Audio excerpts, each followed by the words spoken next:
नमस्कार दोस्तों, मैं कृष्णा आप सभी के अपने यूट्यूब चैनल एग्जाम टारगेट में स्वागत करता हूं। चलिए बच्चा, आज हम लोग लेके चले आए हैं न्यायपालिका का पार्ट 2। जैसे कि हम लोग पिछले क्लास में हम लोगों ने न्यायपालिका के पार्ट 1 को पढ़ा था और उसमें हम लोगों ने कुछ इंपॉर्टेंट चीज को समझा था। तो चलिए हम लोग पीछे क्लास से कुछ चीजों को हम लोग रिविजन कर लेते हैं और उसके बाद फिर हम लोग क्या करते हैं, आगे बढ़ते हैं। न्यायपालिका का जो ओवरऑल बेसिक जानकारी है और जो उसका बैकग्राउंड था उसके बारे में हम लोगों ने कल काफी चर्चा कर ही लिया था। अब सिर्फ उसमें बच गई आर्टिकल के बारे में। फिर भी हम लोग क्या किए, यहाँ पे कुछ थोड़ा सा बैकग्राउंड को भी लेते हुए हम लोग चले हैं ताकि हम लोग क्या हो जाएगा, रिविजन होते रह जाए। तो बच्चा, हम लोग कल आप लोग बताए थे कि भारत की न्यायपालिका, भारत की जो न्यायपालिका है वो संविधान के किस भाग में चर्चा की गई है, तो भाग 5 में की गई है। और इसका किस कौन सा आर्टिकल में चर्चा है, इसका आर्टिकल 124 से लेकर 147 तक इसका चर्चा की गई है। हम आपको बताए थे कि जब भारत का संविधान बनकर तैयार हुआ था तो उसमें सबसे ज्यादा अगर किसी का प्रभाव पड़ा है तो भारत शासन अधिनियम 1935 का प्रभाव पड़ा है। और भारत का शासन अधिनियम 1935 के तहत ही 1937 में पहली बार फेडरल कोर्ट की स्थापना की गई थी, जिसको हम लोग क्या बोलते हैं, संघीय न्यायालय की स्थापना की गई थी। यही संघीय न्यायालय की स्थापना बाद में क्या कर दिया गया था, जब हम लोग का संविधान लागू हुआ 26 जनवरी 1950, उस ठीक उसके 2 दिन के बाद संघीय न्यायालय का नाम बदलकर सर्वोच्च न्यायालय यानी सुप्रीम कोर्ट कर दिया गया था। ठीक है बच्चा, आप लोग को याद है कि 28 जनवरी 1950 को सर्वोच्च न्यायालय का नाम बदलकर क्या कर दिया गया था, सॉरी, फेडरल कोर्ट का यानी कि संघीय न्यायालय का नाम बदलकर क्या रख दिया गया था, सर्वोच्च न्यायालय रख दिया गया था, सुप्रीम कोर्ट रख दिया गया था। और उस समय वर्तमान में पूरे देश में लगभग 30 करोड़ की आबादी थी और 30 करोड़ की आबादी को संभालने के लिए सुप्रीम कोर्ट का निर्माण किया गया। और जो सुप्रीम कोर्ट में न्यायाधीशों की संख्या थी उस समय की कितनी थी, 1+7 यानी कि टोटल 8 थी, जिसमें एक मुख्य न्यायाधीश थे और 7 क्या होते हैं, अन्य न्यायाधीश थे। जो प्रथम मुख्य न्यायाधीश थे उसका नाम क्या था, हीरालाल जेकानिया। जैसा कि हम लोगों ने कल इसके बारे में पूरा डिटेल हम लोग क्या कहते हैं, चर्चा किए थे। आप लोगों को हम बताए थे कि सुप्रीम कोर्ट जो है कि सामान्यतः कहाँ है वर्तमान में, नई दिल्ली में, जिसका चर्चा किसमें किया गया है, आर्टिकल 130 में किया गया है। 130 में ये बताया गया है कि सुप्रीम कोर्ट का स्थान के बारे में चर्चा किया गया है। और सुप्रीम कोर्ट जो है कि नई दिल्ली में स्थित है, लेकिन क्या सुप्रीम कोर्ट जो नई दिल्ली में स्थित है तो क्या उसका और कोई स्थान नहीं हो सकता है? तो ऐसा कोई बात नहीं बच्चा। सुप्रीम कोर्ट का बैठक आप भारत के किसी भी मतलब कि राज्य में कर सकते हैं। सुप्रीम कोर्ट का बैठक आप भारत के किसी भी राज्य में कर सकते हैं, लेकिन राष्ट्रपति के अनुमोदन होना जरूरी है। राष्ट्रपति का सहमति उसमें होना जरूरी है। राष्ट्रपति की सहमति पर आप क्या कर सकते हैं, किसी भी राज्य में अपना किसी भी शहर में क्या कर सकते हैं, सुप्रीम कोर्ट का बैठक कर सकते हैं। जैसे हैदराबाद और जम्मू कश्मीर में अभी तक 2 बार सुप्रीम कोर्ट की बैठक की जा चुकी है। हम आपको बताए थे कि जो न्यायपालिका है यानी जो जुडिशरी है, जो इंडियन जुडिशरी है, तो जुडिशरी का 3 स्तर है। हम आपको बताए हैं कि इंडियन जुडिशरी के 3 स्तर है। और इंडियन जुडिशरी जो है ना वो शंक्वाकार आकार का है। तो सबसे टॉप पे कौन है, सबसे टॉप पे जो देखा जाएगा तो हमारा कौन जाएगा, सुप्रीम कोर्ट है जो सर्वोच्च न्यायालय। फिर हाई कोर्ट आता है, उच्च न्यायालय बोलते हैं। फिर कौन सा आता है, सब ऑर्डिनेट कोर्ट, जिसको हम क्या बोलते हैं, डिस्ट्रिक्ट कोर्ट भी बोलते हैं। एक चीज आपको बताते हैं, जो सब ऑर्डिनल कोर्ट होता है ना, उसमें 2 तरह के कोर्ट चलते हैं। उसको हिंदी में बोलते हैं जिला एवं सत्र न्यायालय। ध्यान से समझिएगा, कभी भी बच्चे अगर आप अपने जिला के कोर्ट में जाइएगा ना, तो उस कोर्ट के ऊपर आप पढ़िएगा तो वहां पे लिखा रहता है जिला एवं सत्र न्यायालय। तो ध्यान रखिएगा, जो जिला न्यायालय होगा यानी कि हम लोग क्या बोलेंगे, डिस्ट्रिक्ट कोर्ट। डिस्ट्रिक्ट कोर्ट में जो भी केस आएगा ना बच्चा, वहां पर जो केस लड़ा जाएगा वो सारा केस कैसा होगा, सिविल मैटर का होगा।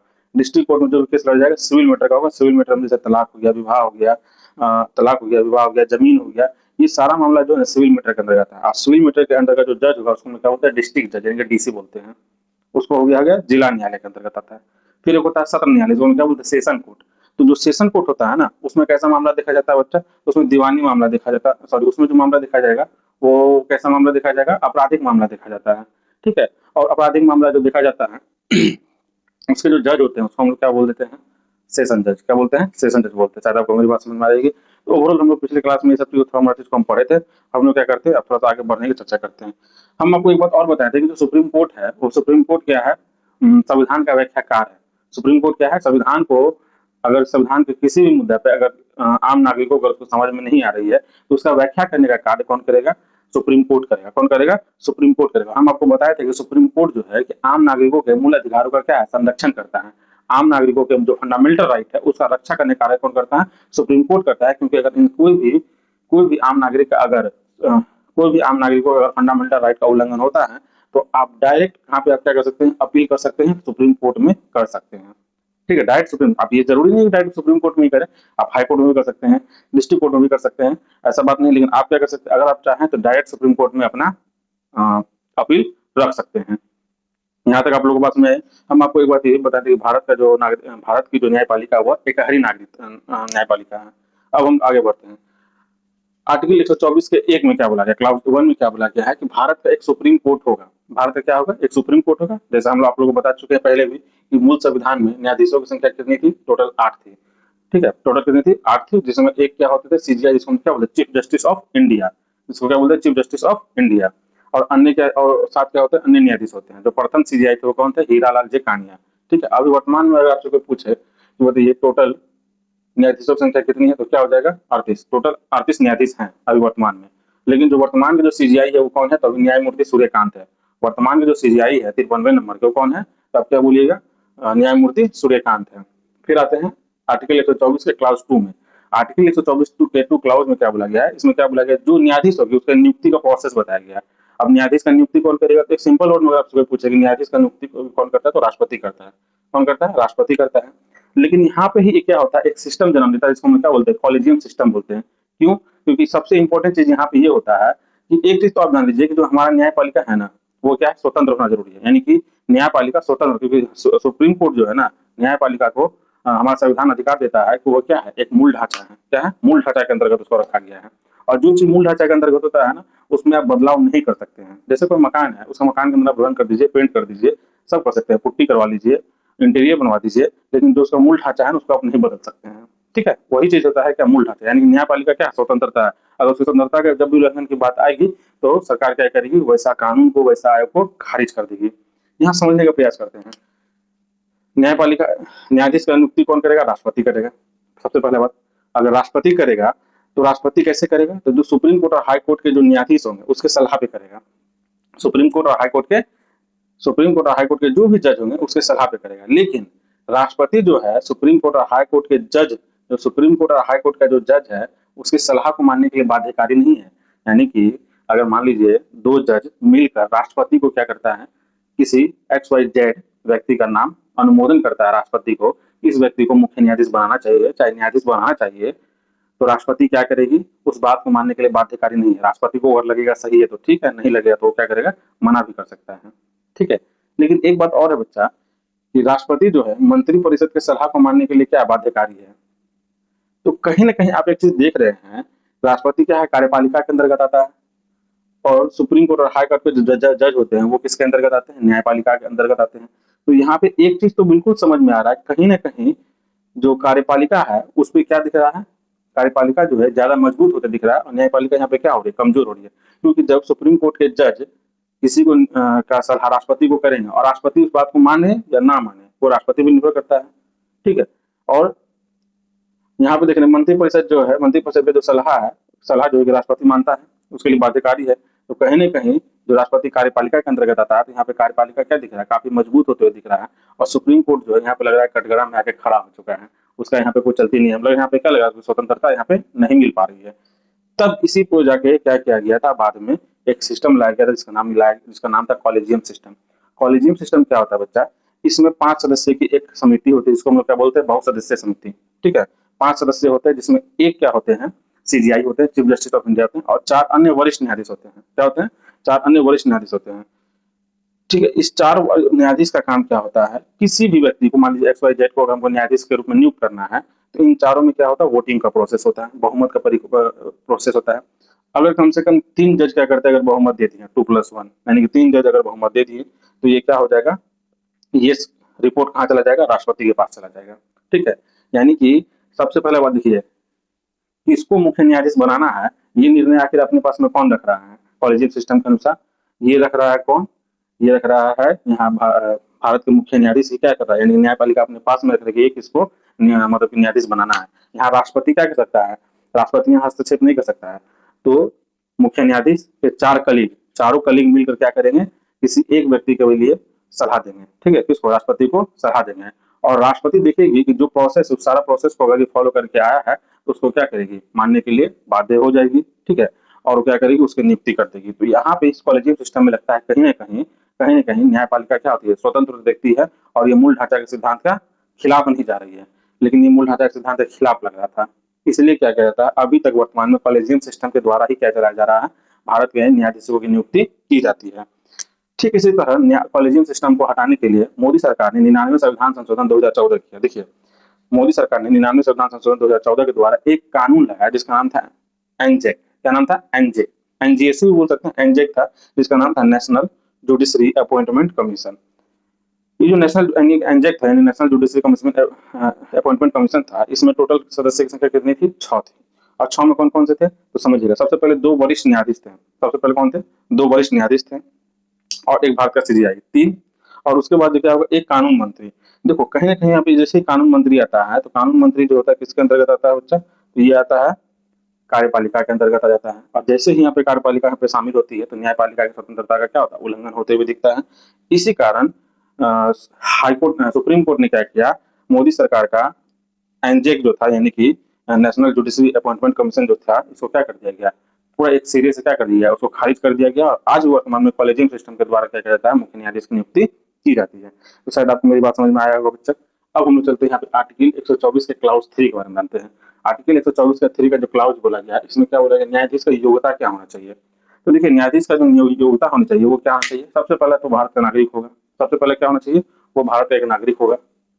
फिर क्या बोला जा रहा है, हाई कोर्ट का कम से कम 5 वर्ष तक क्या रहा हो, वो जज रहा हो। हाई कोर्ट में कम से कम क्या रहा हो, 5 वर्ष तक क्या रहा हो, वो जज यानी कि न्यायाधीश के पद पर रहा हो। या एक कंडीशन और भी है कि वो हाई कोर्ट में कम से कम 10 वर्षों तक क्या रहा हो, अधिवक्ता के पद पर रहा हो। जैसे एक महिला थी जिसका नाम था इंदु मल्होत्रा। इंदु मल्होत्रा जो हाई कोर्ट में कम से कम 10 वर्षों तक अधिवक्ता के पद पर रही, और उसे बाद में क्या कर दिया गया, सुप्रीम कोर्ट के न्यायाधीश के रूप में नियुक्त किया गया था। एक नाम काफी चर्चित है। और हम चौथा क्या होता है कि राष्ट्रपति की नजर में कोई विधि का ज्ञाता, जो राष्ट्रपति की नजर में विधि का ज्ञाता होगा, उसे भी न्यायाधीश के रूप में नियुक्त किया जा सकता है। लेकिन अभी तक वर्तमान में राष्ट्रपति के द्वारा विधि के ज्ञाता को किसी भी प्रकार का, जैसे डॉक्टर भीमराव अम्बेडकर विधि के ज्ञाता थे, वैसे व्यक्ति अगर कहीं पे दिख जाते हैं, राष्ट्रपति की नजर में वैसा व्यक्ति है, तो उन्हें क्या कर दिया जाता है, मुख्य न्यायाधीश के रूप में नियुक्त किया जाता है। तो आपको कुछ बात याद रखना है, भारत का नागरिक होना चाहिए, हाई कोर्ट में कम से कम 5 वर्ष तक क्या रहना चाहिए, जजेज रहना चाहिए, हाई कोर्ट में कम से कम 10 वर्षों तक क्या वकील के पद पर रहना चाहिए, और नहीं तो राष्ट्रपति की नजर में विधि का ज्ञाता हो। फिर आगे आते हैं, राष्ट्रपति जो है अपना त्याग पत्र किसको देगा, राष्ट्रपति को देगा। किसको देगा, राष्ट्रपति अपना त्याग पत्र किसको देगा, राष्ट्रपति को देगा। और राष्ट्रपति को जो है ये पद से हटाने का जो प्रावधान है वो किसमें है, आर्टिकल 124 के क्लाउज 4 में, आर्टिकल 124 के क्लाउज 5 में, 4-5। ये जो 4-5 है, इसमें राष्ट्रपति सॉरी मुख्य न्यायाधीश के हटाने का प्रावधान दिया गया है। मुख्य न्यायाधीश को हटाने का प्रावधान दिया गया है। न्यायाधीश को अगर हटाना होगा, ये प्रोसेस थोड़ा जटिल होता है। इस पर हटाने का जो प्रावधान है दिया गया है, इसमें हटाने का प्रावधान कैसा होता है समझिएगा। सबसे पहले अगर मान लीजिए कि सबसे पहली बात तो उसका अपराध सिद्ध हो जाना चाहिए। अगर उसका कोई अपराध सिद्ध हो जाता है, किसका, न्यायाधीश का अपराध सिद्ध हो जाता है, तो उसके ऊपर लगाया जाएगा महाभियोग। जब महाभियोग लगाया जाता है तो महाभियोग की शुरुआत कैसे होगी, तो यह किसी भी सदन से शुरू हो सकती है, लोकसभा या राज्यसभा, किसी भी सदन से शुरू हो सकती है। अगर ये लोकसभा से शुरू होती है तो कम से कम 100 सदस्य का लिखित आवेदन चाहिए, लिखित में चाहिए, 100 सदस्य का लिखित में चाहिए। और अगर ये राज्यसभा से चालू होता है तो कम से कम 50 सदस्य का लिखित आवेदन चाहिए। और जब ये दोनों सदनों से पार, जब ये किसी एक सदन से पारित हो जाती है, तो यह किसी एक सदन से 2/3 बहुमत से पारित हो जाती है, तो फिर दूसरे सदन में जाती है। और दूसरे सदन भी अगर इसे 2/3 बहुमत से पारित कर देती है, तो फिर ये किसके पास जाती है, राष्ट्रपति के पास चली जाती है। और राष्ट्रपति उस पर हस्ताक्षर करके क्या करते हैं, उसे निकाल सकते हैं। लेकिन आज तक पूरे देश में कभी भी ऐसा नौबत नहीं आया है कि भारत के किसी भी न्यायाधीश को निकाला जाए। एक बार ऐसी स्थिति उत्पन्न हुई थी कांग्रेस की सरकार में। वो थे कौन, वी रामास्वामी। वी रामास्वामी एक जज थे, ठीक है। इनके ऊपर पैसा का बहुत सारा आरोप लगाया गया था, गलत फंडिंग इनके ऊपर आया है। तो जो क्या थे, सुप्रीम कोर्ट के न्यायाधीश थे, ठीक है। और यही प्रक्रिया इस पर चलाया गया था। लेकिन इस प्रक्रिया के दौरान क्या हुआ था कि जब लोकसभा में 100 सदस्यों का लिखित लिया जा रहा था, उस समय लोकसभा के जो सदस्य थे, बहुत सारे सदस्य कोर्ट से बाहर चले, संसद से बाहर चले गए। और जिसे कारण क्या कर दिया गया था, इस प्रोसेस को वहीं पर समाप्त कर दिया गया था। तो समझ में आया बच्चा कि अभी तक में इसका शिकार एक बार कौन हो चुका है, तो ये वी रामास्वामी इसका शिकार हुए थे, लेकिन ये पूरा सक्सेस नहीं हो पाया था। अब आते हैं आर्टिकल 126 के बारे में। आर्टिकल 126 में क्या बोलता है कि सुप्रीम कोर्ट का एक कार्यकारी मुख्य न्यायाधीश होगा। सुप्रीम कोर्ट का जो कार्यकारी मुख्य न्यायाधीश होता है, उसका काम क्या होता है, देखिए कार्यकारी मुख्य न्यायाधीश का मतलब भी होता है कि एक प्रकार का एक सहायक मुख्य न्यायाधीश, इसका भी नियुक्ति राष्ट्रपति ही करेगा। लेकिन जो कार्यकारी मुख्य न्यायाधीश होता है, जैसे टोटल न्यायाधीश कितना है, 38 है वर्तमान में। और मान लीजिए कि जो भारत का सीजीआई है, भारत का जो सीजीआई है, वो क्या हो गया है कि अनुपस्थित है, या काम करने में असमर्थ है, या उनका निधन हो जाता है अचानक, उनका क्या होता है, अचानक सीजीआई का निधन हो जाता है। तब क्या किया जाता है, जो जो तब क्या किया जाता है, इस 38 न्यायाधीशों में से जो वरिष्ठ न्यायाधीश सब होंगे, वरिष्ठ न्यायाधीश की सलाह पर क्या किया जाता है, कार्यकारी मुख्य न्यायाधीश की नियुक्ति की जाती है। ये आर्टिकल 126 में बोला गया है, ठीक है। अब आता है आर्टिकल 127 में। आर्टिकल 127 में क्या बोला जाता है, तदर्थ न्यायाधीश। तदर्थ न्यायाधीश क्या होता है समझिएगा बच्चा। जब मान लीजिए कि न्यायपालिका में किसी मुद्दा पे काम चल रहा हो, और मान लीजिए टोटल जजों की संख्या कितनी है, न्यायाधीशों की संख्या कितनी है, 38 है।